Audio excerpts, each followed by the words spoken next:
Hello, hi, welcome. The show's name is Presh Reviews because my name is Presh, and this week I'll be reviewing Joker, Folie, Deux, and it will contain full spoilers. So, I usually like to give context before I give my thoughts on a movie, but I don't think the Joker needs an introduction. He is so insanely popular that they made a movie about him without the Batman in it, and it made $1 billion. So I'm just going to use the context section to talk about how I feel about the Joker. And in the comics, I don't approve of his antics. I don't laugh. I don't chuckle. I don't guffaw. I don't smirk. I don't smile. He doesn't make me go, hee hee, ha ha, ho ho, hee hee, any of those, right? Frankly, I find his antics to be a little bit rude. Sometimes I think his name shouldn't be the Joker, it should be the Ruder, because he's so rude, right? Um, in terms of the first movie, I didn't like it. I thought it was a 6 out of 10. And Joaquin Phoenix was good, but he wasn't great in the role, right? But obviously, the public consensus is that that was a great movie, and Joaquin Phoenix won Best Actor at the Oscars for it. So, I was in the minority. Um, that being said, a friend of mine described the first Joker movie as White Panther, meaning it affected white people in the same way Black Panther affected black people, which is why the Joker was so insanely popular. So there's a layer of meaning that is totally lost upon me, and I would suggest that you go to other reviewers to maybe get that piece of context, right? Um, and I imagine that that same meaning was lost upon me in this movie as well. So, you know, uh, sorry if I'm missing that out, right? My thoughts on the movie. So first of all, you have to admit that it's a baller move to make a movie a musical. We can agree or disagree on how effective the use of music and the musical format was, but however you feel, it's an incredible choice. I really think more sequels should change genre, right? The funniest thing possible, and my dream, would be for a romantic comedy to have a horror movie as a sequel. But frankly, any change would be very funny, right? Speaking about the musical numbers, I felt like they weren't big enough. I was expecting more insane visuals and ambitious set pieces, and a lot of the music is just them doing their regular things while singing. That being said, perhaps that's just me bringing my false expectations to this movie. Just because I wanted something bigger is not the problem of the movie. So I'm just gonna judge the music on its own terms, and I like the music, but I'm not sure how I feel about the musical format. I don't think it added much to the movie. I could take it or leave it. The final thing is that I've seen quite a few people say that Joaquin Phoenix is a bad singer who can't carry a tune. I personally thought he was alright, and I wasn't expecting him to be an amazing singer. Uh, my favorite song was You Don't Know What It's Like to love somebody the way I love you by the Bee Gees. Uh, and I should say that I love the Bee Gees. Uh, I don't talk about this enough. When I was in grade 5, my class did a 70s themed concert, and my teacher played Night Fever and Staying Alive for us. But those songs were just my introduction to the Bee Gees. My current favorite song is More Than a Woman, but I also really love Too Much Heaven. They have so many bangers, but that being said, I'm not like uh, like a person who deep dives into their discography. I don't know the album cuts. I only know the headline songs. So don't come for me one day and be like, "Hey, name 5 of their songs." Sorry, I wouldn't be able to do that. I could only tell you the big songs that I like. Yeah. Lady Gaga was in it far less than I expected her to be. I thought this would be a two-hander with both of them sharing screen time and singing time, but this was very much just about the Joker, and Harley, well, yes, a secondary character nonetheless. Therefore, I don't think Folie Deux is the correct title for this, which is translates to a shared delusion, because it's not really shared between them. It's like he's lying to her, so he he knows that it's not a delusion, so they're not sharing it. Do you get what I'm saying? So my initial pitch was that this be called Gotham Gotham, because Joker 1 was a shameless ripoff of Taxi Driver, and the next Scorsese movie after Taxi Driver was New York, New York, which was also a musical. But yeah, the movie was incorrectly titled, in my opinion. Yeah, maybe not Gotham Gotham, but some other title that was more appropriate. Or maybe The Trial of the Joker, or something like that. Yeah, I really enjoyed it in terms of it being a courtroom drama. It's a nice mirror to the first movie in the fact that the first was the rise of Arthur Fleck, and this was the fall of Arthur Fleck.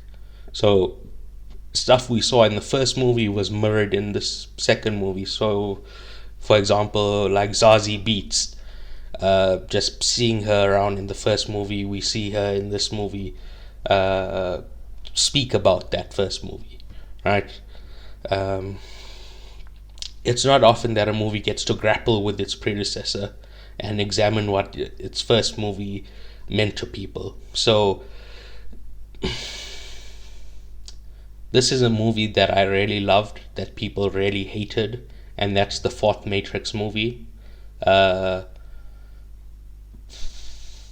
can't even remember the subtitle, but Matrix 4 is a movie that grapples with its first movie and the legacy of its first movie. And I think it's very interesting when we get movies like that. And Joker 2 is also similarly, it gets to grapple with the first movie and how it affected people, so to say, right? Apparently this turned a lot of people off, as they felt it was too self-indulgent and covers the same ground as the first movie. I would argue that yes, it covers the same ground as the first movie, but with a far different attitude towards it, and that's the difference as to why they would, is something worth doing or not. And I think it is worth doing because they showed this in a from a different perspective, right? So, for example, with his friend Gary Puddles, it was like a cathartic moment in the first movie where he murdered those two guys that were like bullying him. Now in this movie, we realize like how badly it fucked up Gary. So, it's the same moment, just with two different views on it. And I think that's a very interesting way to go about making a movie. What I will agree with is that in terms of themes, it's treading the same ground. The main theme of the first movie is that Arthur is mentally ill and that no one gives a fuck about him. In this movie, they're still making this point even though there's a lawyer who clearly gives a fuck about him. What I think would have been a great idea is for Arthur to be treated incredibly well. And then this contrasts with the first movie where he was treated like garbage because he was a nobody, and now that he lashed out and he's a celebrity, people start treating him with dignity. It would show the hypocrisy of society or something like that, right? Also, why is Arthur still mentally ill? I understand that therapy and medicine take time to work, but he is just as bad as in the first movie. The reason the Joker came out of him in the first movie is because he couldn't get the correct medicine. But now in jail, he is getting the correct treatment. He shouldn't be experiencing dissociative events to the extent he does in this movie. I don't know, is the movie trying to say that mental health medicine doesn't work and, you're just stuck being severely mentally ill forever? I don't know what the movie's trying to say there. I thought that the costumes, and especially the Joker's various colored suits, were fun. I really enjoyed that. In terms of acting and musical performance, I enjoyed Joaquin Phoenix a lot. I actually liked this performance from Joaquin more than the first movie. In fact, my favorite thing in this whole movie is when he takes over as his lawyer and he does a Foghorn Leghorn impression. And if you don't know who Foghorn Leghorn is, he's the giant chicken in Looney Tunes that says stuff like, I say, I say, I say, which is like a southern accent. The Joker says, now let me remind you that you are under oath, Mr. Puddles, little Gary. Which I was bursting out in laughter that whole scene, right? That scene is my number 2 scene of the year after, in Dune, where Paul drinks the water of life and then he goes to the sietch and he gives the big speech. So yeah. I also really enjoyed the acting of the Gary Puddles character. I don't know his real name. When he spoke about how small he really felt, I thought that was such a powerful moment. Lady Gaga, his lawyer, or the Joker's lawyer, Two-Face and Zazie Beetz were all fine. They didn't really wow me. So, yeah. Now, I was really enjoying myself with this movie until he gets raped in prison. What happens is that the guards take him to the showers to presumably wash the Joker makeup off, but the implication was that he was raped. And that is what made him stop wanting to be the Joker anymore. And I guess in a sick and twisted way, what they're trying to say is that his rape and abuse as a child is what created the Joker, and now rape and abuse is what made him stop being the Joker. Either way, that scene made me very upset. I've seen people say that actually he wasn't raped, that's just you projecting. So I don't know what to say about that, but I read it as a rape. So yeah. The rape scene then leads into him admitting that this was just a fantasy and the Joker does not exist. I feel that this was the ending that they started with and worked backwards to try to justify. But I don't think they thought about it hard enough, because what they ended up doing was just having him being raped, and that's it's just a gross way to justify what you wanted to do anyway, right? Finally, I think Harley should have been the one to kill him when they meet on the stairs.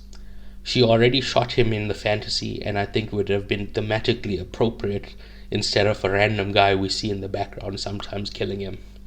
So, yeah. In conclusion, I give the movie a 6, which is the same rating I gave the first movie, but this is a 6 that I like as opposed to a 6 that I dislike. I had fun with the music and his trial, but an extremely flawed movie in other areas, which I've mentioned.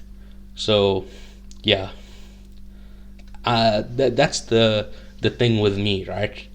I'm not gonna say, like some certain people say, a 6 that I like is a 7 and a 6 that I dislike is a 5. I'm not bringing my personal feelings into this, right? Objectively, I think it's a 6, and the fact that I like it is irrelevant to my rating. So that's why I say a 6 that I like and a 6 that I dislike, and this was a 6 that I liked. And, well, I liked it for the most part up until the rape. But, yeah. Thank you for listening. Please remember to rate, review, subscribe, give a like, etc. Importantly, it needs to be a 5-star review. Please, only 5. Please tell a friend. Tell that friend to tell a friend. Tell a family member. And, yeah. Goodbye.